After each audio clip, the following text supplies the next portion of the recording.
Para responder a esta pregunta tenemos que tener unas nociones generales de lo que son las malformaciones más comunes del sistema nervioso central. Para eso tenemos que saber una cosa muy importante, que es cómo se originan los huesos del cráneo y de la columna cervical. Del mesénquima que tiene el feto se origina el hueso. Hay dos formas de generarse este hueso. La primera es la osificación encondral. Para esto, el mesénquima pasa por cartílago y después se forma el hueso. La osificación membranosa es directa. Del mesénquima directamente se forma el hueso. ¿Por qué nos interesa esto? Pues porque en el cráneo se origina dos partes muy diferenciadas, que es la base y la bóveda. La bóveda se origina mediante osificación membranosa y la base del cráneo por osificación encondral. Asimismo, la columna cervical tiene también este tipo de formación encondral. Si hay una alteración de la osificación encondral, vamos a encontrarnos una serie de patologías que están muy relacionadas y que solo afectan a la base del cráneo y a la columna cervical. Aquí encontramos desde el Kippel-Feil, que es una unión de las vértebras cervicales con ausencia de movilidad entre ellas, platisbasia, que es una alteración de la angulación de la base craneal, el Arnold-Chiari, que es la formación de una fosa posterior más pequeña de lo normal que da lugar a la herniación de las amígdalas cerebelosas o de parte del cerebelo según la gravedad, y otro tipo de patologías relacionadas. Tenemos que tener en cuenta también una alteración muy frecuente que nos encontramos en el sistema nervioso central de los recién nacidos, que es la espina bífida.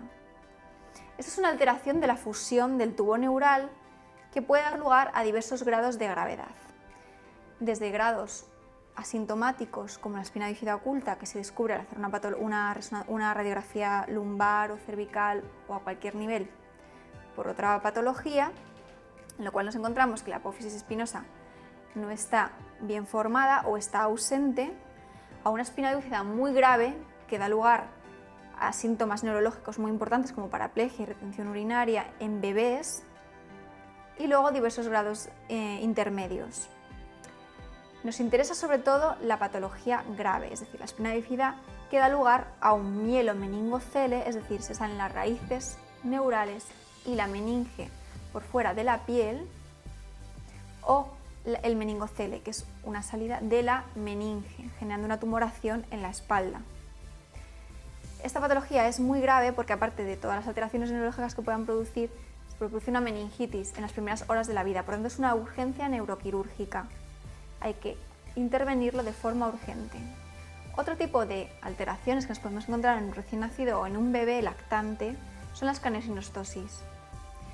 Cuando nacemos, los huesos craneales no están unidos, de hecho tenemos las fontanelas abiertas y las suturas no están fusionadas. Si se fusiona una de estas suturas prematuramente, va a dar una alteración de la forma de la cabeza. Es decir, si tenemos el cráneo de esta forma en un bebé, lo que ha pasado es que la sutura sagital se ha unido prematuramente, con lo cual el paciente, en nuestro caso nuestro bebé, no puede tener un crecimiento cefálico a lo ancho, sino simplemente a lo largo, con lo cual da una forma de cabeza anteroposterior más alargada de lo normal y más estrecha. Es la craniosinostosis más frecuente en los bebés. Su solución es quirúrgica, se vuelve a reabrir quirúrgicamente esta sutura para permitir que el cráneo se ensanche. Otra alteración que vemos frecuentemente en los bebés, pero que no es una craniosinostosis, es la plagiocefalia postural. ¿Qué es esto? Últimamente a los bebés se les pone en posición de decúbito supino para evitar el riesgo de muerte súbita que se ha visto asociado a posturas para dormir en decúbito prono. Con esto el niño suele tener la tendencia a dormir siempre del mismo lado, con lo cual se acaba deformando plásticamente el cráneo y acaban teniendo una deformidad que requiere la posición de un casco que redondee el cráneo a su forma normal. Por tanto, no es una patología estructural, es una deformación plástica. Por tanto, la plagiocefalia postural sería la alteración que más frecuentemente encontramos de la forma craneal en un bebé, pero la escafocefalia sería la craniosinostosis más frecuente que encontramos en los bebés. Con estas opciones ya podemos tranquilamente contestar a la pregunta que se nos plantea.